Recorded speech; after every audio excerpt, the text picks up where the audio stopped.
We have now taken over your radio. I don't know why Space Jam's in my head, but the OG soundtrack was on my mind this morning.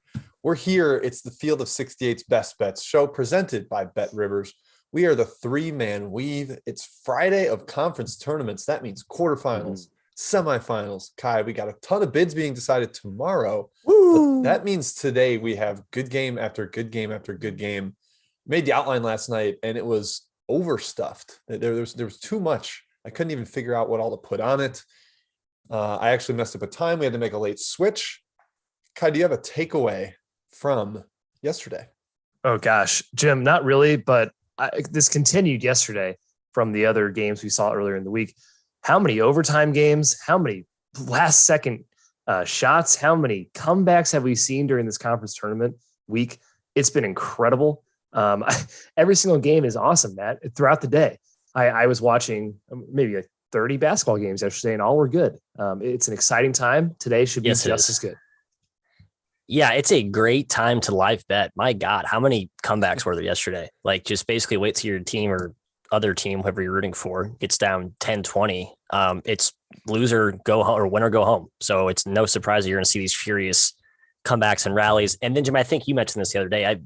Teams with that position of power tend to get real tense, right? When the stakes are raised. We talked about how we don't like the motivational angles from a betting perspective. I think in game, when teams have those big leads and they feel some pressure starting to come, I think that kind of compounds the impact of why you see so many just horrific late game execution runs, man. Like, I mean, free throws, just getting good high quality shots, going completely away from what you were doing that was working. Hey, I guess that's why college basketball is an amateur sport. And we love it for it. Yeah, bad turnovers. I mean, when Maryland threw a press at Michigan State, I have never seen a team crap its pants so badly. Like, they couldn't get the ball over half court against a team that doesn't press. It was ridiculous. The other takeaway I wanted to throw out is the old Mountain West, boys. It's kind of like the NCAA tournament where you don't get upsets, but that means your Sweet 16 games rock. And we got chalk, the money line favorites, all won in the Mountain West. That means we have awesome semifinals today. We'll discuss both of them on the show. Kai, the very end of the night was maybe the most painful non-cover of the day. A game that landed 99 total points. Fresno covered for the first 39-56, but then fouled with 4 seconds left, down 5. Wow. And lost by 7 on a 6 or 6.5 point spread. It was gruesome for anyone that had Fresno. I feel for you. My heart beats for you. But hey, let's get into today's slate. It's awesome. It's terrific. We are starting in the Big Ten with the early tip.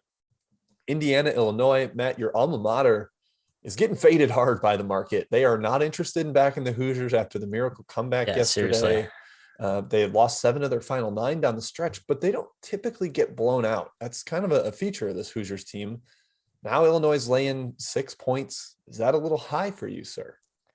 It does feel high, but just a general theme we've seen in the early market movements, a lot of teams who had a day off, catching a team on a back-to-back, these later round higher seeds have been getting hit pretty hard. And I think it's justified. I didn't do the tally yesterday, Jim, but you brought this up in our group chat.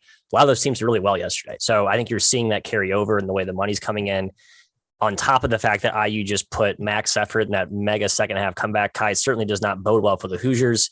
That first meeting, though, I think Indiana, competed with Illinois at Assembly Hall, the one I'm talking about specifically, for 30 minutes. Then Illinois hit the gas pedal late and it was over. TJD missed most of the first half with foul trouble. You could kind of make matchup cases for both sides here. I just think Illinois is the better team, and I worry IU runs out of gas. Can't lay that number, though. 6 is too high. It's a big spread. It's a really big spread. You mentioned the comeback against Michigan. That's huge. They might need this win also to get into the dance. Certainly feel better. Their resume is not terrible right now as it stands. The quality wins are getting up there, especially with that Michigan win on neutral. Illinois smoked Indiana. Kai, you sound like a guy hosting a Fielding the 68 bracketology show later today. I am. Check that out. Wow. 5 p.m. Central. Big show. I'll watch. Show. I'll tell you. Illinois did smoke Indiana earlier in February at Assembly Hall, Matthew, in Bloomington. No fantasy that game. I'm not sure he's worth 17 points, but certainly important. I think he definitely helped having him against Michigan yesterday. TJD, 6 points, 6 rebounds, 3 turnovers in that game. Seems like Illinois might have the book on him. I don't really see Indiana winning this game, Jim, but the spread is massive. I do think they can hang around. They have size to throw at Kofi, a fully healthy backcourt, but those Illinois guards, they're gamers. Plummer, Frazier, That's late game guard play I want in a tournament. So give me Illinois to win. I do think Indiana hangs around. Yeah, I saw this line open 3.5, and I was on Beeson last night, and I was like, that's too low. 3.5, 4, but up to 6, I'm not touching it. So I guess I'm more liked Illinois at 3.5, 4. Don't like it now, whereas you guys are more probably indifferent on 3.5, 4, and prefer the 6 at this point. Yeah, Indiana's not going to go away. We saw that yesterday. Rather impressive performance. Jacob Grandison's status, we don't know 100%. I'm guessing I think he's out. I thought he saw he's out, right? I think he's out. Sorry, I thought I saw it. Can you go on? I apologize. Please correct me. I saw that. I think he matters, but maybe not as much against this IU team. They don't have like the versatile wing scoring threat that he is out. He is out today. Well, that takes away one shooter, but Coleman Hawkins has been pretty good lately, so they're able to go to that lineup. So yeah, on this current number, staying away. I might lean towards the under. Big Ten unders usually jump out at me, although I think we had some overs yesterday, so take that with a grain of salt. All right, let's move on down the line. The third meeting between Kansas and TCU in the past 2 or so weeks. TCU won the first one in Fort Worth, Kai, and they gave Kansas everything they could handle in Lawrence, despite Mike Miles being in foul trouble. This TCU team is tough as nails. We saw it yesterday with the comeback. Again, just like Indiana, quick turnaround on a much tougher game they had to play than Kansas did yesterday. You going Jayhawks? You going Horned Frogs? What do you got? Yeah, is Mike Miles okay? I know he came back, but scary injuries yesterday against Texas, but a great comeback, huge win for them. They're a rocket ship. They're on their way to the moon, Jim. And they've been impressed against Kansas twice. We said it on a previous show. They have the size to match up with McCormick in KU's front line. They have the long wings to battle the Browns, the Agbajis, the Wilsons of the world. But Kansas, Matt, gave us a bit of a statement yesterday, blowing out West Virginia, saying we're still the best team in the Big 12. I think TCU can hang around 7.5. It's a big number, but maybe Kansas 8.5 too. 8.5. That's too much. Maybe Kansas had a bit of a wake up call, and we're going to start playing like their potential. But I'm a believer in TCU, and 8.5 points. Maybe Miles. Maybe someone knows something about Miles. That's probably a check on a lineup. Maybe that's why the spread's coming up. Yeah, Jim. Look at this from a pure, what did the prior games close and how do those games play out lens? They opened minus 10.5. Kansas did at home when they played TCU, the second leg of the back-to-back. They got bet up a little bit.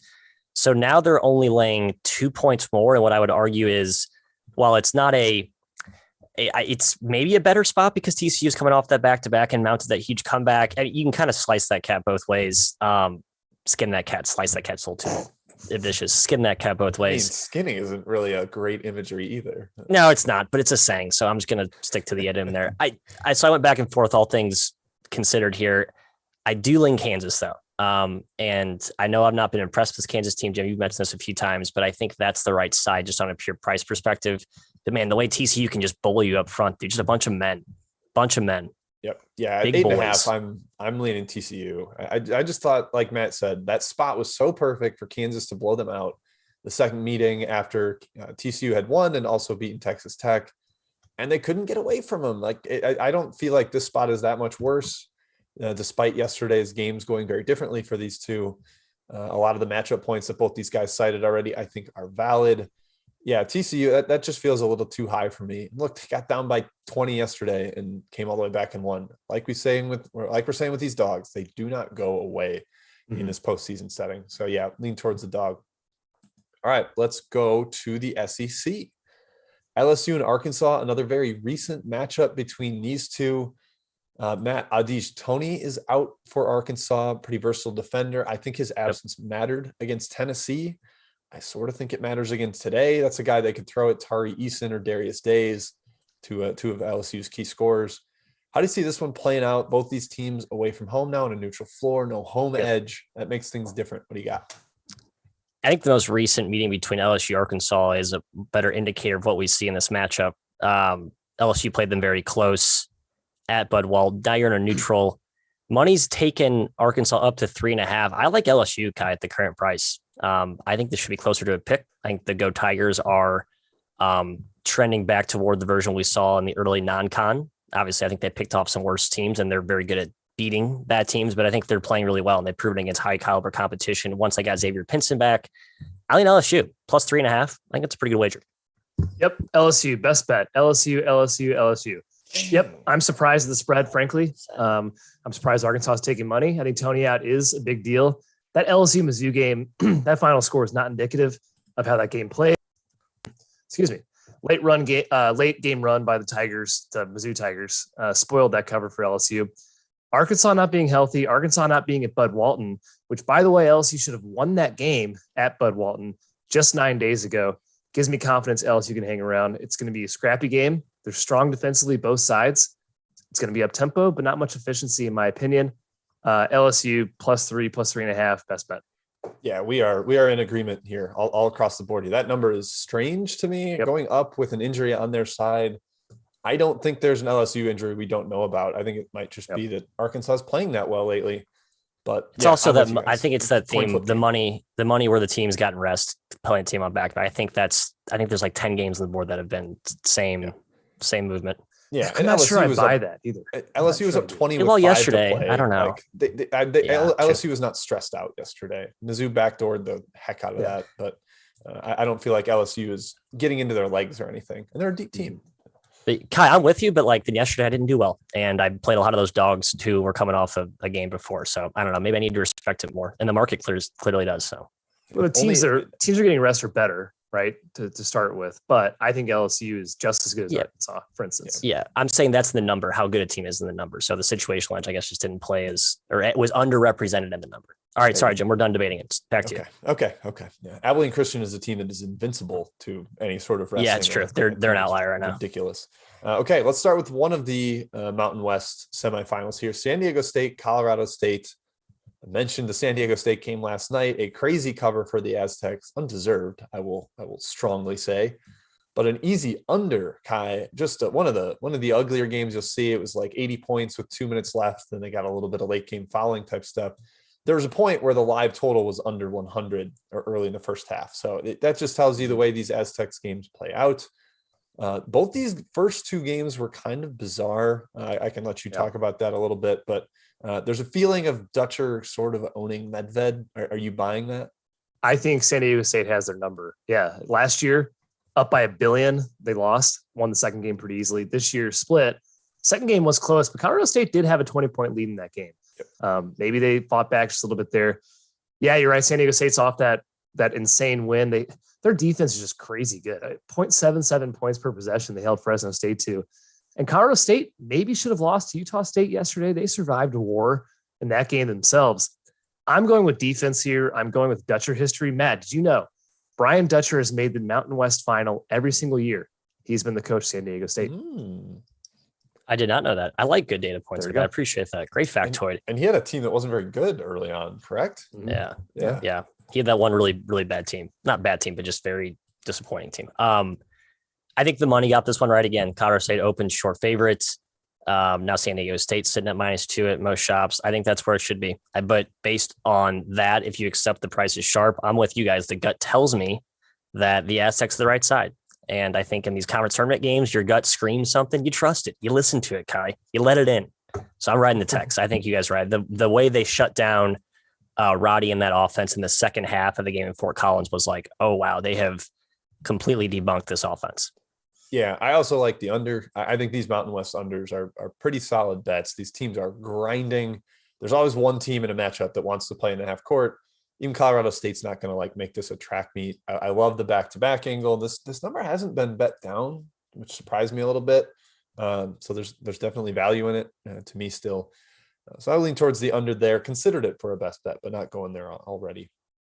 All right, let's go to chat mob. Kai, I know there's 44 games today. We're only covering 8 of them. What do we got from the chat? Might cover all of them with the chat.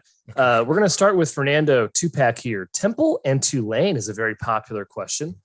Jim, I'm going to go with you. I think it's around a pick right now. +1 Temple, yeah. Both these teams have backcourt injuries. No Jalen Cook for Tulane, no Jeremiah Williams potentially for Temple. I think Cook matters more. I think that team is a different squad without Cook on the floor. Maybe a slight edge to Ron Hunter in the coaching department, but I think Aaron McKee has acquitted himself really well this year with Caleb Battle getting hurt and some of the other injuries they've dealt with. I think I'm a Temple boy there, Matt. They did beat I'm back Tulane on the Owls, baby. I'm back with the Owls. And so the one game they lost to Tulane too was a ridiculous overtime lucky comeback by Tulane that I was on Tulane and I felt the horseshoe in my rear hind parts. So it's the Owls for me there, Kai. Matthew, you get your beach boys. They're catching 3.5 points despite being the 1 seed against old Santa Babs, who looked very good yesterday. Looked awesome yesterday. Yes. Mm-hmm. Stayed away, Kai. I like Long Beach. I just don't really trust them. They can get a little bit too erratic, helter-skelter out in transition. I think UCSB is they can execute a little better. And man, what Amadou Sow did up front yesterday was yo man's work. I worry he has a field day inside against. I mean, it's a long front line, but I don't know if they really have the interior stopgap to contain him. Yeah, 2 up to 4. I think Babs is going to be the Big West representative in our tournament. I'm convinced as well. Yep, with you. Jim from Jets Pete, his best bet, Kent State. And they're +1. And there's a lot of questions in the chat. Why is Ohio favored today? Yeah, I was surprised to see this slip too. Ohio's playing like doo-doo lately. Not good, but they did have an impressive effort yesterday. Gave up a late run to make that score look closer than it was. I think it was 13-0 to end the game. And they still won by double digits. But they got swept by Kent State both times. They really struggled to score inside the arc. That's basically been the story of everybody against Kent State this year. But I leaned Ohio. I picked him in our pool, Kai. I just think the backcourt's a little bit better. I'll take Sears over Carey, even though Carey's been remarkable. Yeah, Carey Player of the Year. Yeah. Unreal. Kent State's been playing great. I really don't have a take too much in that game. Andy Garcia, the key there. Go, Kai. That's all I got. Matthew, Ryan Noker's best bet, Cincinnati, +12.5 at Houston. We expected a high spread. Is it too high? I think it's too high. Didn't we back Cincy last game? Played pretty well. I think these Houston numbers are still a little bit overinflated. Again, another one where I think either the odds maker opening line or the early money from the market has pushed it in the favor of the favorite, who has that rest advantage. But again, I still think that's moot in this case. It's still 3 points too high for my liking. So yeah, very much in on the Bearcats. I just want to say Houston's covered 9 of the last 10 against Cincinnati. Calvin Sampson owns every coach that's there. It's a bad matchup. Yeah. Jim, Scott asks about North Carolina Central, Coppin State. Little money for NCCU up to -2. NC Central. For me, it was NC Central yesterday. I'm back with them today. Coppin had the day off yesterday, but Corbett did not play. Kai, they got Zarzuela back, but he had 8 points and 7 turnovers, no assists. He was terrible. I can't believe they survived that Howard game. This is preseason expectations for me. NC Central higher, only laying 2. I'm with the Eagles. Matthew in the MEAC, Norfolk -6 against Morgan State. Feels a little high. I'll be honest, just given the talent that Morgan boasts, but I'm not fading Norfolk. I think that's my clear-cut favorite team in this conference. And wild, wacky shit happens in these conference tournaments. I just would not bet these, honestly, or live bet them. Numbers high though. Numbers high. Jim, let's go Big West. Let's talk Hawaii Fullerton. A lot of chat here. A lot of people really like Fullerton, up to -3 right now in favor of the Titans. Yeah, I don't blame them for liking Fullerton. I'm surprised Hawaii got by Riverside without Noel Coleman. I think somebody in the chat pointed out that Coleman had a huge game against Fullerton last time out. I don't know how Hawaii's doing it. They lost 2 starters in the preseason, and now they're doing it with kind of smoke and mirrors at this point. But Ganot's a pretty good coach, and they've got a couple solid players left, and Colina has really anchored the defense. Yeah, but I get it. The lean to Fullerton is fair. I have no take. Matt from Matthew, Penn State. The darlings, your fighting Shrewsbury's. They're catching 10.5 points right now against Purdue. That number was steamed up towards the Boilers. Yes, it was. Can they hang around? Can they make it ugly? Yeah, it's what they do. That's their MO. However, I did not take it. I was hoping to catch a couple more points. Penn State's 3rd game in 3 days. I worry that Purdue might be locked and loaded here, trying to make a statement in this Big Ten tournament. So no bet for me. Penn State unders. They've been great. They have been. From Fondell, let's hit Davidson and Fordham. Jim, this spread felt a little high to me. I think Fordham might be able to hang around 12.5. Yeah, I mean, they have just been mega feisty as an underdog. I think Kyle Neptune has done an unbelievable job there so far this season. They are really low on firepower. Quisenberry was like a shell of himself yesterday. I don't believe he scored at all. So that concerns me, but it's just a big number, and I don't love Davidson laying big numbers. I like Fordham getting big numbers. So matchup wise, that scenario has me leaning to the Rams. Next one, we go 2 more, then we'll get back to the outline. Matt, UAB, huge spread against Middle Tennessee right now. I'm really surprised the spread got up here to 6.5.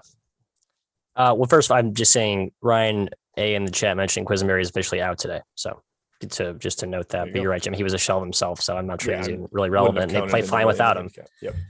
Kai, I took UAB early because I'm razor sharp. It's way, way too high right now.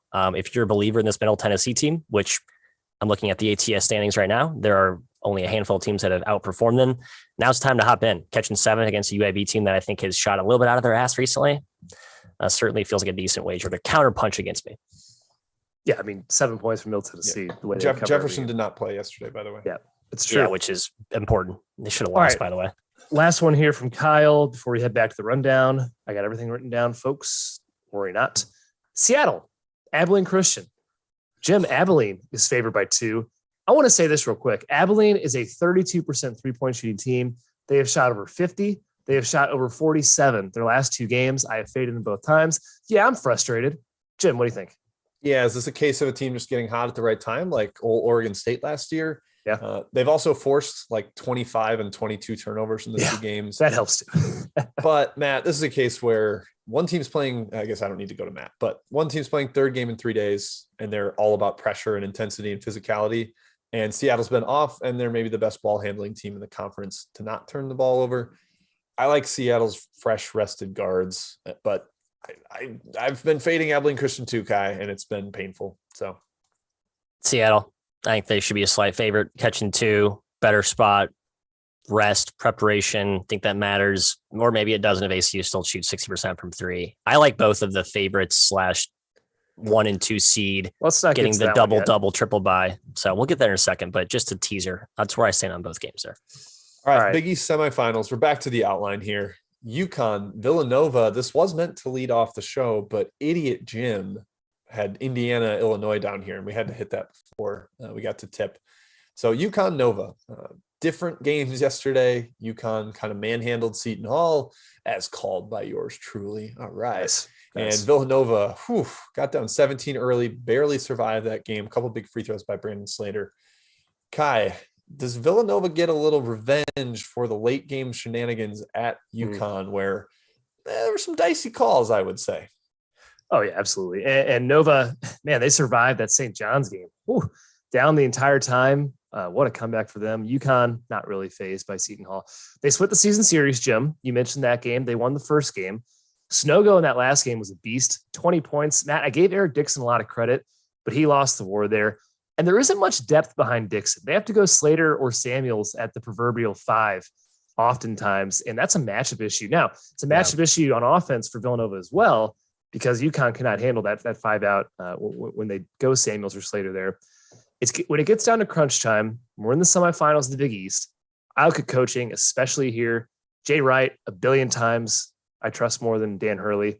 Both teams have big-time guard playmakers. I lean towards Villanova here. I lean UConn.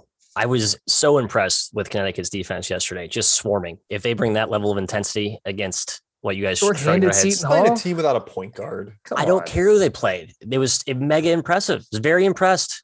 Now, Villanova is a different animal. Yes, we all agree with that. Still, just the version of that UConn defense, which we've seen show up time and time again this year, when they get that as like their backbone, they're a tough team to beat. I think that showed up in the last game against Villanova. Obviously, it was a home hype spot. I still think they're the right side here today. Sonogo will have a far better time operating inside. I know he can be exploited on the other side, but 2 of 11 yesterday inside the arc against those mammoth trees for Seton Hall. He'll have his way, I think, inside today with, like I said, against Dixon, who's a little bit undersized, height-wise at least. I don't disagree with that at all. Yeah. Dixon's actually held up fairly well against Sonogo in their first couple matchups. But last game, not really, but first game, yes. Yeah. The one other thing I want to say, yesterday, they were saying Jermaine Samuels had back spasms. He did not start. Played some and was struggling. I think he looked better when he got loose in the second half. And apparently Dixon was barfing before the game, was not feeling well. So Villanova getting down early, I think made some sense there. But if they're a little healthier today, that could be huge. And I also just want to say to Mr. Joe Kidd in the chat, Cole Swider would help you. He has been awesome for Syracuse. I know you don't like him, but it would be nice to have a 6'10" knockdown shooter. I'm sorry, buddy. Yeah. All right. I lean Villanova there. I do think they get a little retribution for the disappointment that happened at UConn. Okay, let's keep on moving. Big Ten, Michigan State and Wisconsin, another quarterfinal game here. Johnny Davis's status, Matt, obviously the biggest storyline. He said he was going to be fine for the tournament, but you never know if that's a little bit of smoke or what the actuality is. I guess he plays, and the line movement seems to indicate that. It's been bet up for the Badgers. Where do you land on this with the Badgers laying over a field goal now against the Spartans? Yeah, I think he's playing. It's just the question is how effective he's going to be. And that's really what this comes down to. Another situation, I'm a broken record at this point. Team that gets a double bye, catch the team on the back-to-back. Favorite, the team with rest takes money. I was on Sparty yesterday, looked pretty good until it looked really not good late. I still think Michigan State's a little bit undervalued. It feels like the narrative thinks this team sucks. I still think they're fine. I know they have holes, but I still don't love this Wisconsin team with a gimpy Johnny Davis. If he's healthy and effective, yes, I think that's the right side today, but it doesn't seem like he's going to be all the way 100%. So I actually am looking to go against the market, Kai, and take the Sparty here. Yeah, the number, if it hit 3, I agree with you. I'd lean towards Michigan State on the number. Izzo, good history in the Big Ten tournament.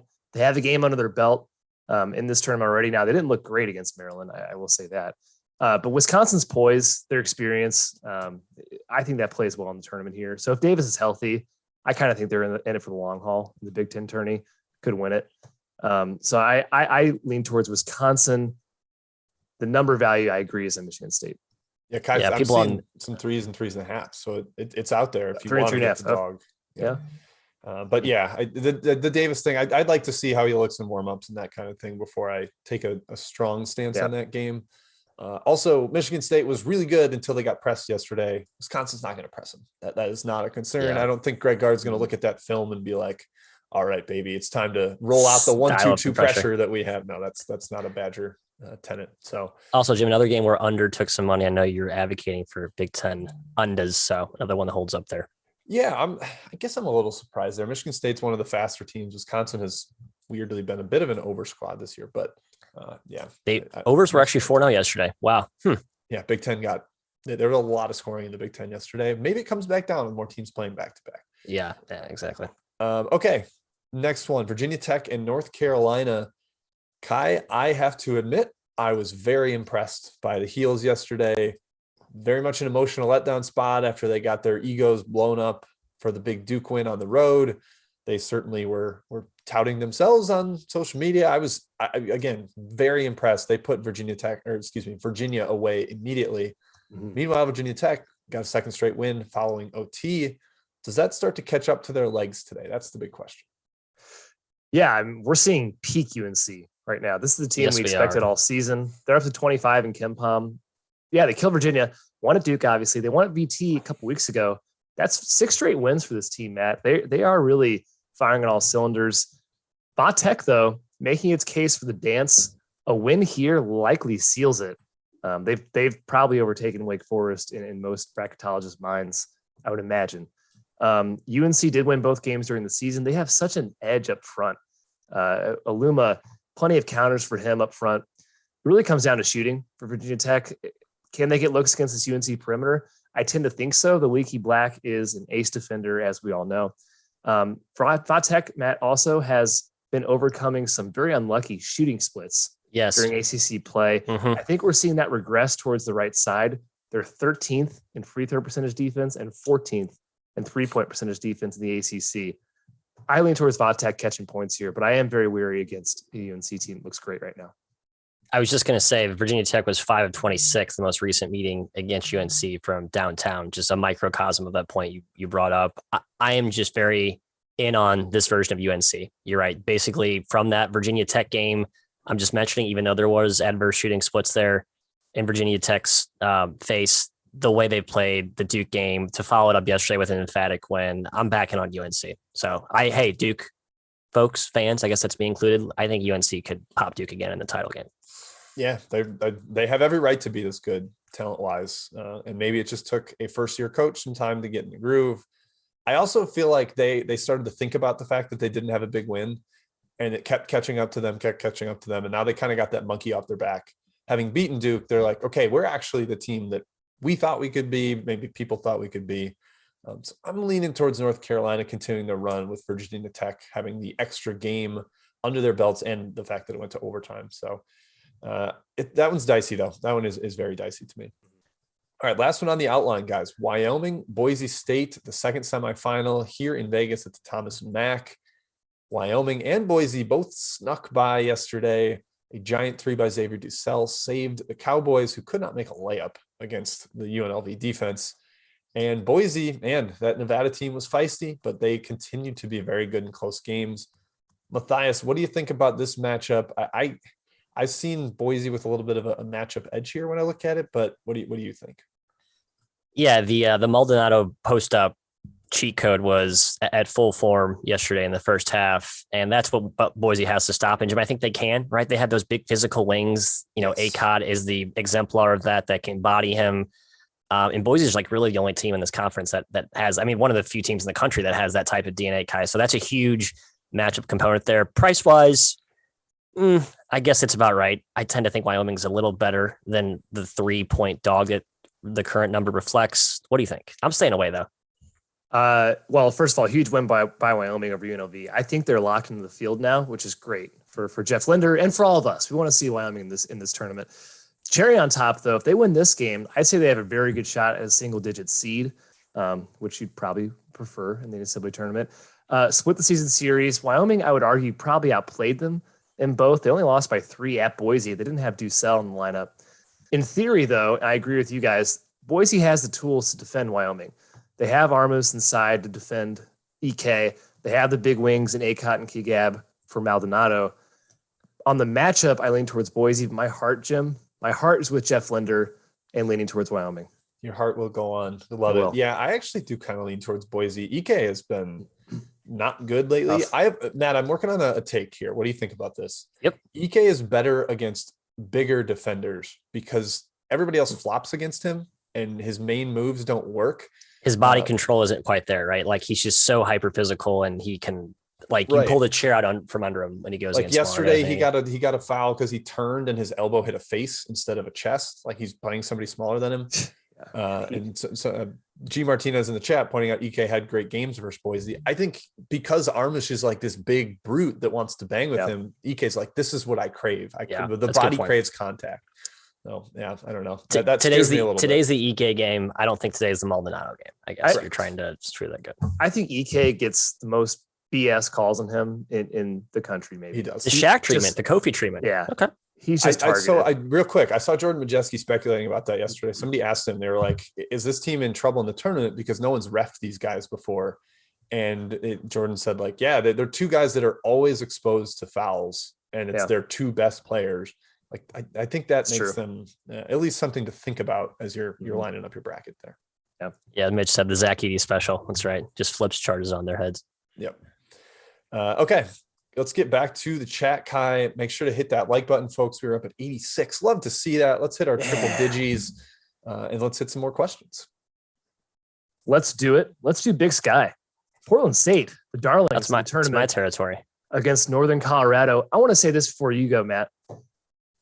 Idaho State was 0 for 16 from 3 against Portland State. Southern Utah started 0 for 16 against Portland State from 3. They did end up making one.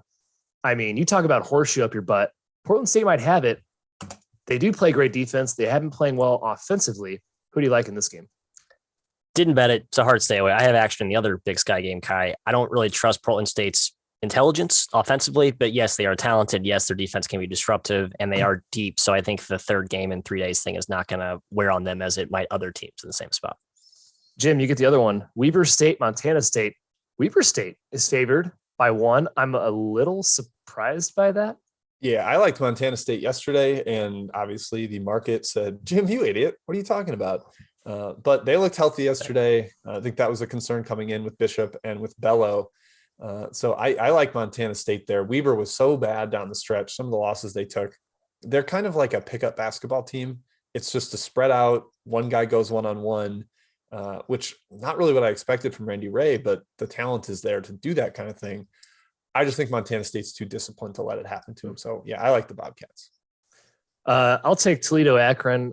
I lean towards Toledo here. And that's mainly I'm rooting for Todd Kovalchuk to get to the NCAA tournament. He's been there 12 seasons. He's built this program up to a winner. They haven't made the tournament since 1980. Come on, Toledo. Come on. 1D Todd. Yeah, somebody, I can't remember. I'm sorry, chat, but somebody said, I like betting one seeds after a shaky performance. And boy, that would be I like that Toledo angle too. I think that was a wake-up call for him. Akron's also a terrible ball screen defensive team. Toledo, it's their bread and butter, baby. Yeah. I think the key is they play CMU zoned Toledo. That's how you have to stop them. Majeski talked about that too. So if John Gross picked up a page from that playbook, maybe they thwart that offense a little bit. Matthew, Colorado, Arizona, 10-point spread. Kirk Krissa not playing today. What do you think? Would be on Arizona if he were playing. I guess they have other options to slide in at point. I think they're a little thin there, Jim, but I think this is we want to make a statement after, again, a dicey performance yesterday against Stanford, even without Krissa. Yeah, dicey performance against Stanford yesterday, and Colorado beat them by 15 last time they played. I don't know how sustainable it is long-term at the point guard spot, but Larson's a solid player. Kyer's a solid player. Dalen Terry is a great passer, can run stuff through him.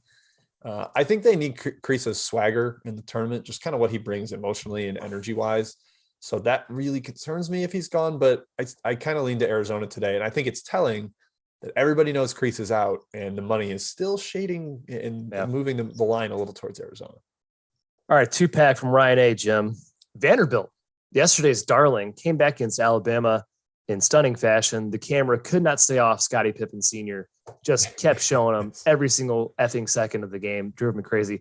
10.5 points against Kentucky. What do you think?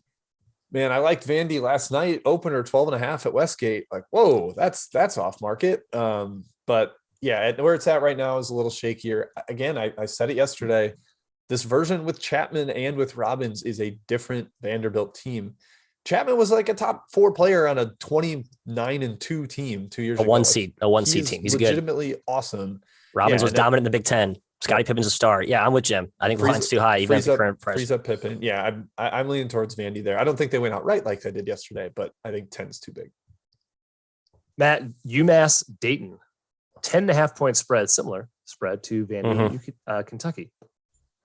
Cue the us chorus. It feels high. No, it doesn't. I think Dayton completely annihilates them up front. I don't care if it's a young team. I don't care if you can't trust that team potentially in a postseason spot. I'm so out on UMass. No.